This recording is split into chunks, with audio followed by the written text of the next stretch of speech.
I've always been a huge fan of the Alien movie. The first Alien movie. I was 8 when it first came out. Yes, sir, this is you see, fella, this is wide awake. Well, do you read?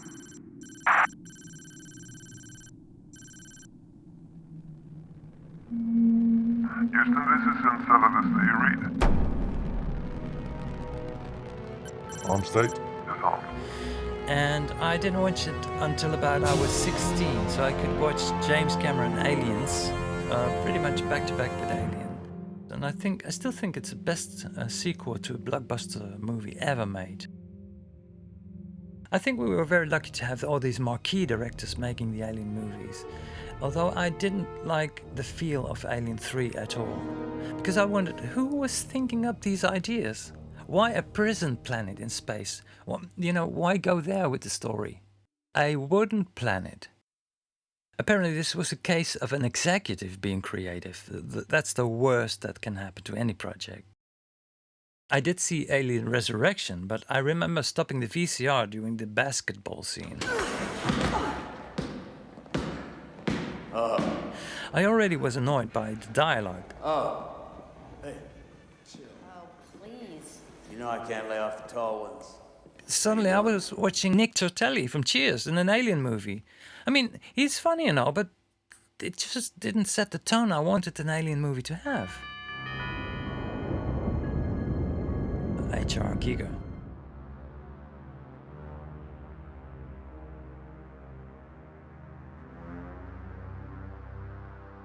The writer of the first Alien was Dan O'Bannon, Ron Suchett.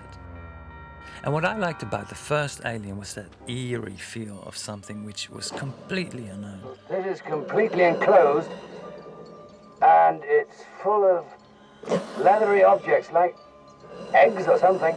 So when finally Prometheus came out and Ridley Scot directed it, I was really excited to see it, especially since that movie was a prequel to Alien. To see why the derelict ship crashed on LV-426, to see the engineers. Now, you'd expect me to carry on how I didn't like the movie, but it's not that. Some things were cringing, but it had the same problem the movie Contact had. What happened to that man? He died. You're an interesting species. How do you know it's beautiful? Because that's what I choose to believe. What do you believe in? Small moves, Alan. Small moves. Maybe it's the father or the name Ellie, I don't know. It just sets a totally different tone. I kind of like the idea of Neil Blomberg picking up where Cameron left it. And that's gonna be a combat movie like Aliens and a bit Marvel Avengers with Sigourney dressed up as an alien. But yeah, good, let's have that. But either way, this was put on hold because of another Alien 5. Alien Covenant. I never thanked you for saving my life. Covenant again is not, it's just not the mood. Again. I mean, at one point I find myself staring at 2 robots playing the flute.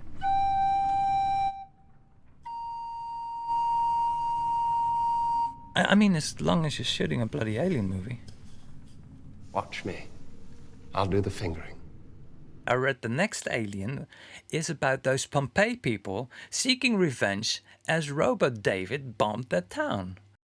There's a whole universe out there, and the universe O'Bannon created suggests there's a multitude of life forms out there, with species even more malignant than this xenomorph. One of the most unsettling moments is when Ripley is trying to decode the derelict SOS.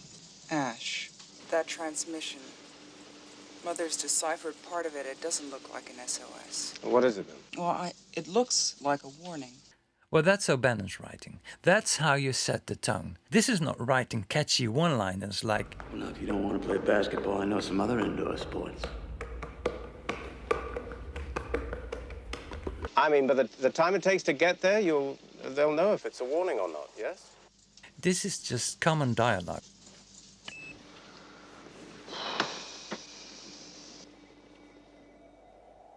And all we want is that same feel that Alien gave us. I mean, weren't we all secretly hoping for that same feel each time we watched a new horror movie set in space? And ended up with an angry plant from Mars. And we don't need anything original. Alien wasn't original. Joe Dante explains. Planet of the Vampires, the movie that many people have suggested inspired much of Ridley Scott's Alien, although he claims to have never seen it. It's his loss, because if you had to point to one movie that encapsulates the spirit of pulp science fiction, this is it. Two spaceships flying in space get a distress signal from another ship. They go down to investigate on a strange planet and discover that the ship has crashed, all the crew members are dead, and there's evidence of an alien race. If that sounds familiar, it probably sounds like Alien. Well, it's also Planet of the Vampires, which came out long before Alien. So even Alien was plagiarism. And we don't mind. It's the feel we're after. It's inevitable we stumble upon a malignant life form. There's your title, by the way. Life form, simple as Alien. So what's the story? Years ago, I heard this story of a gigantic vessel, 2.5 times the size of the Earth, floating in the rings of Saturn. And the open secret pertains to NASA images and data being open to the public. I'm going to show you some vehicles. Now, vehicles is a generic term. For example, you're a vehicle for something. En dat is de moon blocking signal. Switch to S-band. That is magnetic X-band, flux. K-band. Do you go see if there is an antenna malfunction? What the hell is that? Houston, we have a visual of an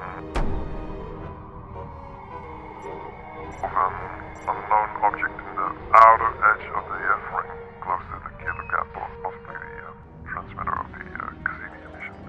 Floating in the rings of Saturn? It doesn't get much better than this. Here's your derelict ship. And the great thing about it is, it might be real. And then you hear about this plans from NASA to send the Lifefinder mission to Saturn and its moon Enceladus. We should go to Enceladus because it's the one place that we really know has a habitable environment. I think we're going to have strong indications of life beyond Earth within a decade. And I think we're going to have definitive evidence within 20 to 30 years. Everything that you need to know to determine whether something is habitable, liquid water, organics, energy sources, salts, we know it's there. And that's a little moon with possible life form on it. Well, here's your real version of LV-226. The water inside Enceladus that's being sprayed out into space has a salinity that matches Earth's oceans. That's huge.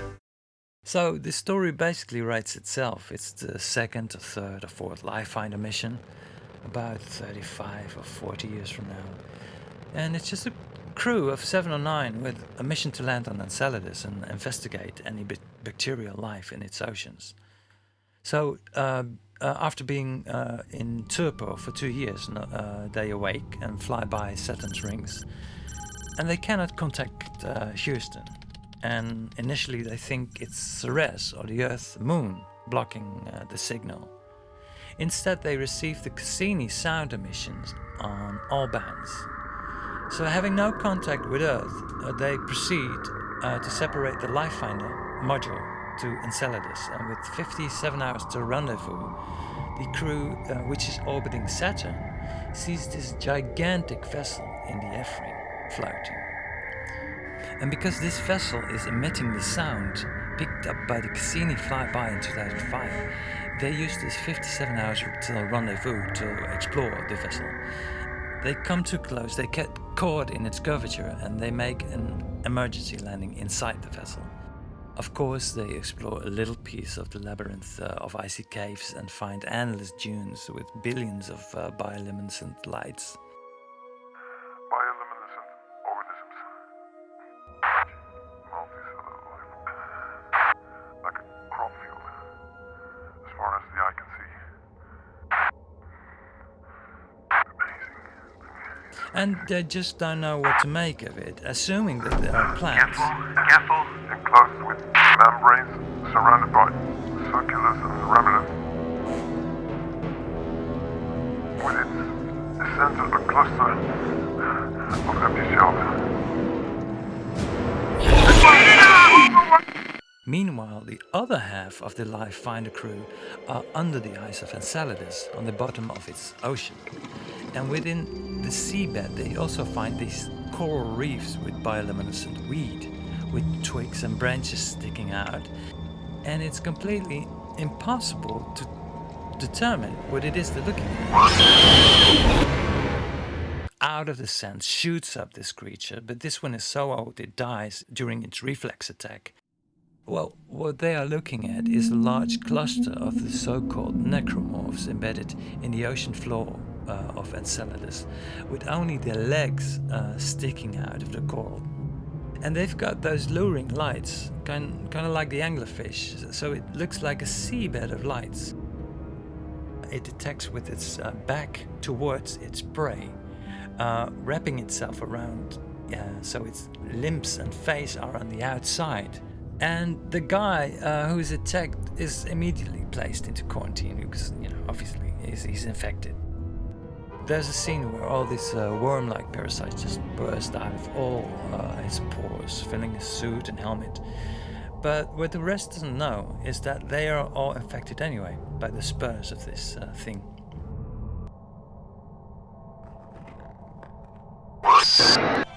The Glomerata wasp larvae lie just under its skin.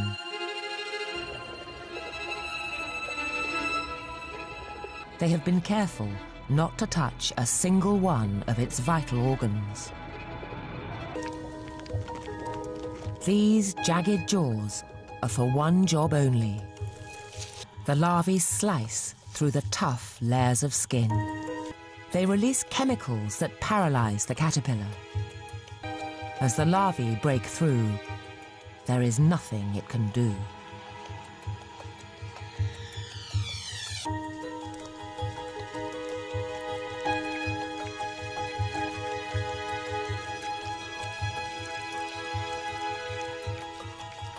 Free at last, the larvae enter a new phase of development. But the parasitized caterpillar spins his blanket on top of the wasp cocoons, giving them an extra layer of protection. Scientists believe the same wasp virus that infected it weeks before has now invaded the caterpillar's brain and caused this bizarre corruption of its normal behavior. The caterpillar becomes a bodyguard. It will watch over them unceasingly until it eventually starves to death. Now, there are two crews, the one on Enceladus and the one orbiting Saturn. So what the Enceladus crew doesn't know that they will rendezvous and dock to a ghost ship as everyone's dead there. So what the returning Enceladus crew encounters after docking are the sucked out corpses from the others, and obviously an alien organism hiding somewhere, which is of course impossible to fight.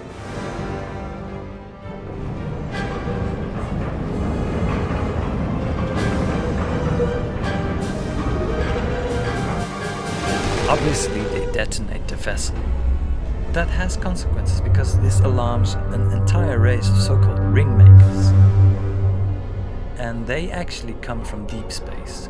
These guys made the ring on Saturn as some sort of beacon or satellite dish to beam to wherever they come from. Like, this solar system harbors humans.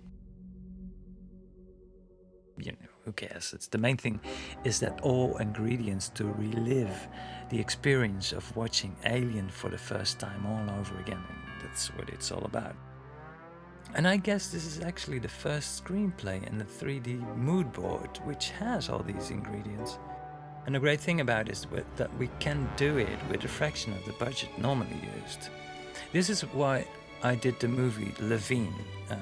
That was my training movie, which cost me about 16 euros because we went to Burger King one night.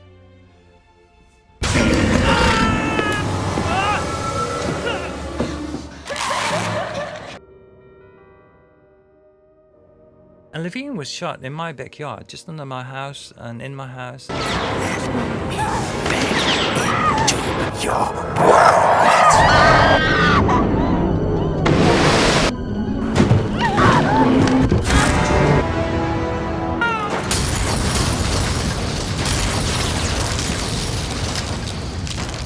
see if it could be done without the huge and insane budgets, like you see here.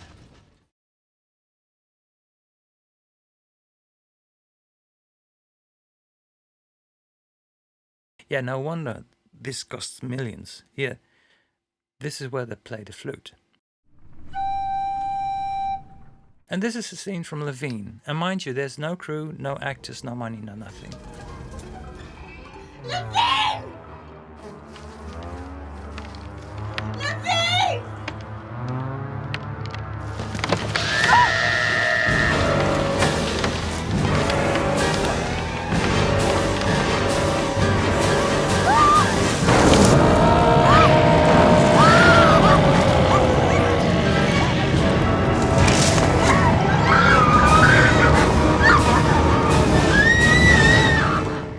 Well, and even this Photoshop mood board and some voices get you closer to the alien feel, I think. It's all about which ideas you work with. And I estimate a €200,000 budget. But I probably can do it for half as well. I'm the workaholic you don't see. I've got one perk, and it's a suitable one. You will be the executive producer.